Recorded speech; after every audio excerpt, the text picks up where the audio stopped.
দীর্ঘদিন ভয়াবহ স্নায়ুজনিত motor neuron রোগে ভুগছেন ৬০ বছরের মুক্তিযোদ্ধা মোহাম্মদ মশিউর রহমান। ৩৪ দিন ধরে হাসপাতালের আইসিইউতে রাখা হয়েছে তাকে। কৃত্রিমভাবে ভেন্টিলেটরের সাহায্যে বাঁচিয়ে রাখতে গিয়ে প্রতিদিন খরচ হচ্ছে ২০,০০০ টাকার উপর। এরই মধ্যে প্রায় ৮ লাখ টাকা খরচ করে বৃদ্ধ মুক্তিযোদ্ধার পরিবার এখন নিঃস্ব। বিস্তারিত দেখুন কামরুজ্জামান বাবলুর রিপোর্টে।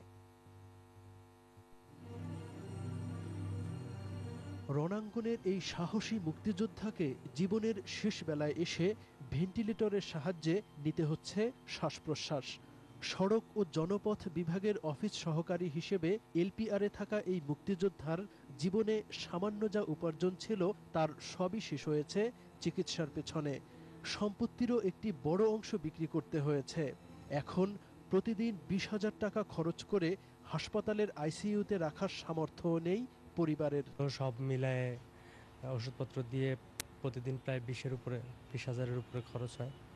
তো আমরা এতদিন ধরে এই খরচ বেয়ার করতেছি, এখন আমাদের জন্য খুব টাফ হয়ে গেছে এই খরচ বেয়ার করা।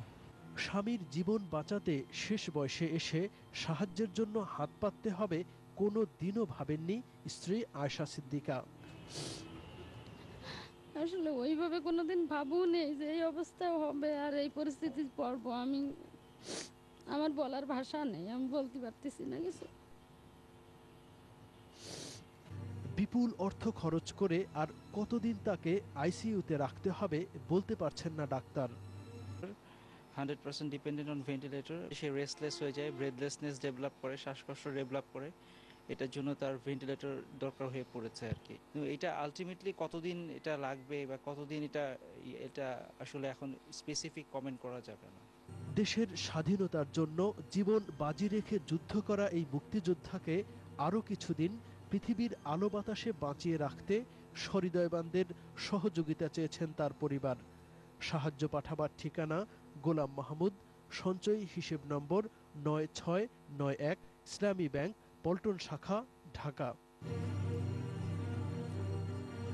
কামরুজ্জামান বাবলু, দিগন্ত টেলিভিশন,